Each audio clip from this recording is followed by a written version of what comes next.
Quand un lion dit non à l'Amérique, tout le monde retient son souffle. Cette semaine, une onde de choc a traversé les couloirs du pouvoir à Washington. Pour la seconde fois, le capitaine Ibrahim Traoré a purement et simplement rejeté l'invitation prestigieuse des États-Unis. Oui, vous avez bien entendu. Face à une lettre soigneusement rédigée, promettant un trophée et même une rencontre en tête-à-tête avec le président Donald Trump, Traoré a répondu par un non catégorique. Résultat ?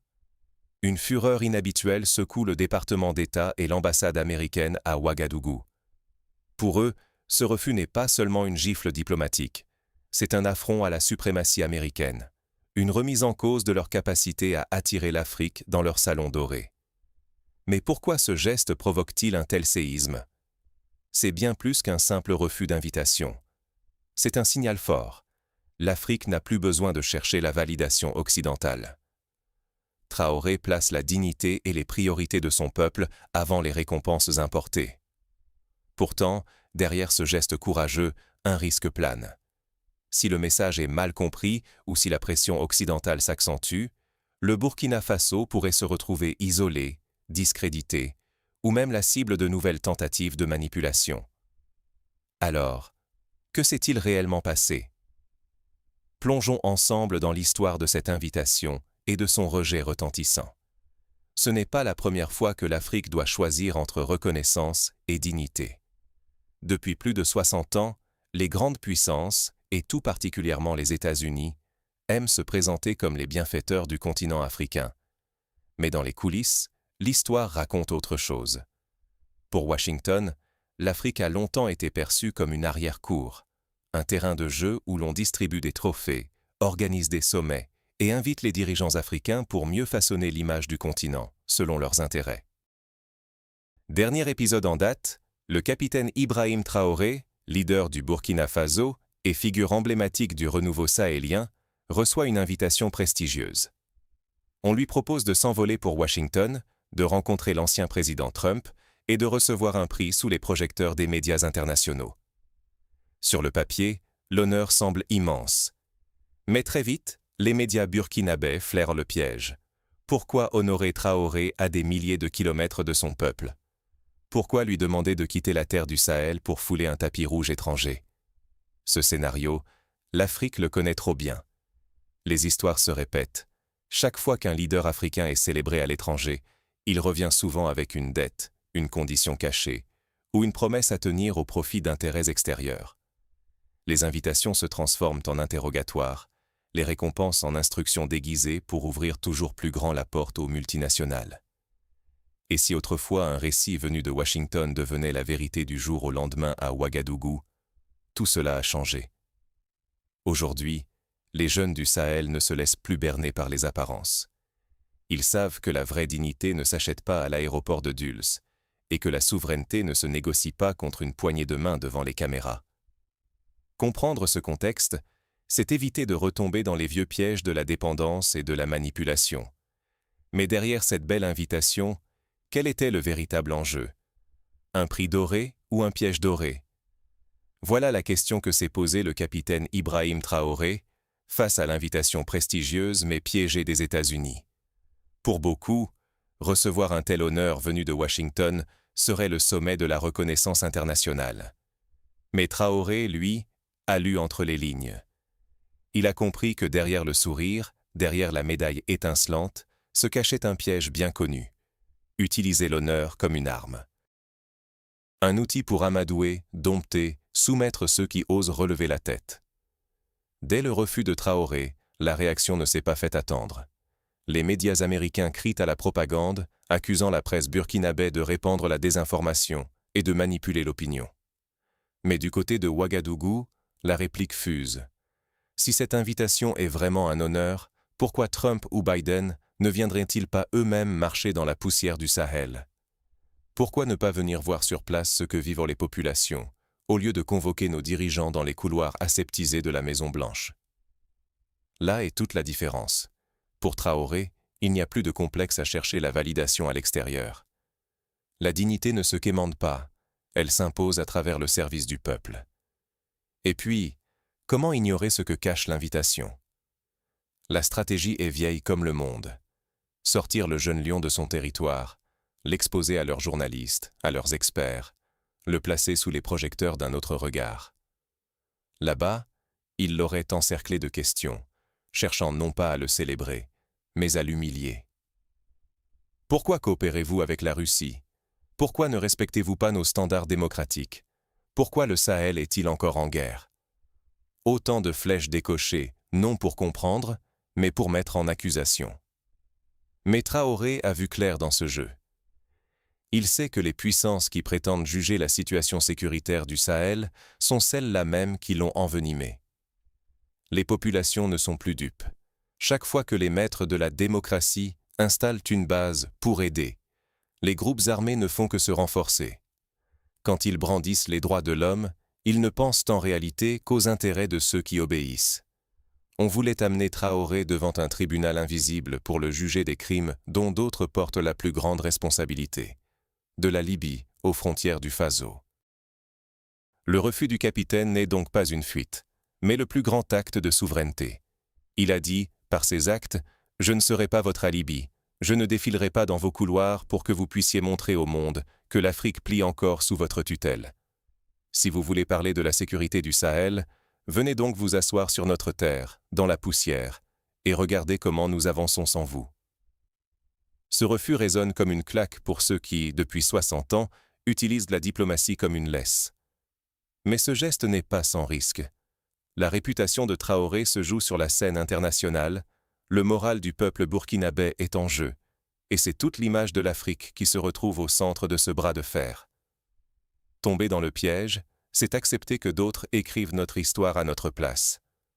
Refuser, c'est prendre le risque de subir menaces, pression, isolement. Mais c'est aussi ouvrir la porte à une fierté retrouvée.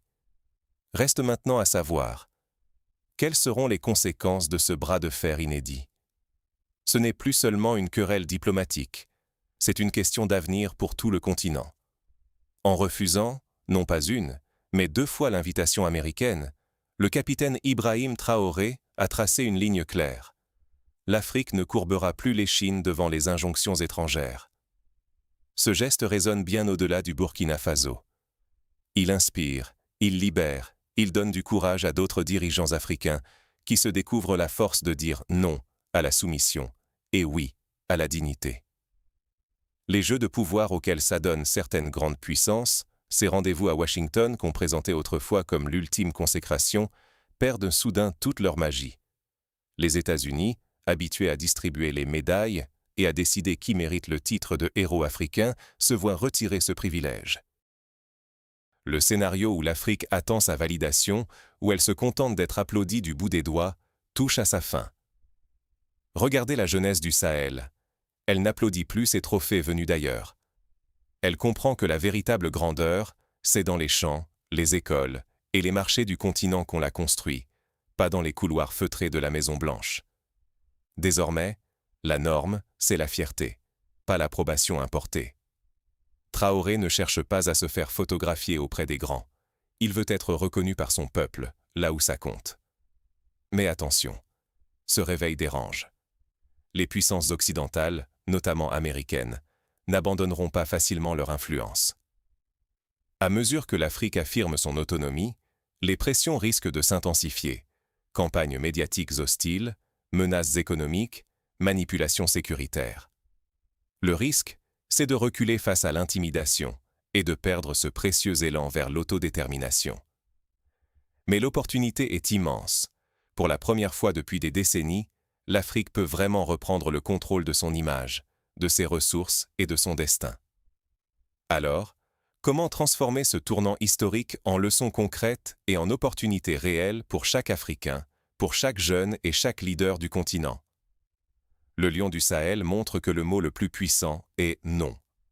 Non à l'humiliation, non à l'achat de la dignité, non aux invitations déguisées en chaînes dorées. Le geste du capitaine Ibrahim Traoré va bien au-delà de sa personne. Il pose une question à toute l'Afrique. Jusqu'à quand allons-nous chercher la reconnaissance ailleurs? Ce refus, c'est une leçon d'indépendance. Il nous rappelle que la dignité n'a pas de prix, qu'elle ne s'achète pas à Washington, ni dans aucune capitale étrangère. Ce n'est pas dans les trophées importés que se trouve la véritable réussite, mais dans le bonheur et la prospérité de son peuple. Traoré montre à tous les dirigeants africains qu'on peut choisir la souveraineté au lieu de la validation occidentale. Il dit clairement: la réussite d'un leader ne se mesure pas au nombre de photos dans le bureau ovale, mais à l'impact réel sur la vie de ses citoyens. Vous, la jeunesse africaine, vous les créateurs de contenu, journalistes, utilisateurs des réseaux sociaux, votre rôle est crucial. C'est à travers vos voix, vos analyses, vos histoires, que cette nouvelle conscience peut se répandre. C'est vous qui pouvez refuser de raconter l'Afrique selon des scripts écrits ailleurs. C'est vous qui pouvez valoriser l'exemple du Burkina Faso et de l'AES, cette alliance qui défie la logique des vassaux et qui prouve que l'union fait la force. L'AES, aujourd'hui, ce n'est plus une simple coopération militaire. C'est le symbole d'une résistance collective, d'une volonté partagée de ne plus plier sous la pression. Face à la manipulation, face aux menaces du soft power, la meilleure arme reste l'unité et la clarté dans les choix. Le Burkina Faso n'est pas seul. Chaque geste d'affirmation inspire les voisins, encourage d'autres capitaines à choisir leur peuple, et non la validation extérieure. Mais il y a un risque, et il est immense, si cette leçon n'est pas entendue, si chacun continue à courir après les récompenses étrangères, alors l'Afrique restera vulnérable. Les mains étrangères continueront à tirer les ficelles, à dicter la marche à suivre, à voler le temps, l'image et la dignité de tout un continent. C'est pourquoi, en voyant le refus de Traoré, nous devons nous demander: que voulons-nous construire? Allons-nous rester spectateurs ou choisir d'être les auteurs de notre histoire? En conclusion, que pouvons-nous retenir? Et surtout, que devons-nous faire? La télécommande est cassée. Le Sahel écrit sa propre histoire. Ce que vient d'accomplir le capitaine Traoré n'est pas seulement un geste de refus, c'est un signal de réveil adressé à toute l'Afrique et même au monde entier. Notre dignité n'est plus à vendre. Aujourd'hui, dire non à l'invitation américaine, c'est dire oui à la souveraineté et à la fierté retrouvée. C'est refuser d'être le spectateur passif du récit écrit ailleurs et choisir d'être l'auteur de son destin sans attendre l'approbation ni les récompenses venues d'Occident. Mais attention, le chemin de la dignité est exigeant. Si nous baissons la garde, si nous retombons dans la dépendance ou l'illusion des cadeaux dorés, nous remettrons nos vies et notre avenir entre des mains étrangères. L'enjeu est immense. Ce n'est pas seulement une victoire symbolique, c'est l'opportunité de reprendre le contrôle sur notre image, notre économie, notre temps, notre voix collective. Refuser d'être manipulé, c'est protéger l'avenir de nos enfants. Alors, à chacun de nous de soutenir ce chemin d'émancipation, de refuser la facilité des fausses promesses et de croire en notre propre force. L'Afrique ne sera plus l'arrière-cour de personne. L'histoire s'écrit ici, maintenant.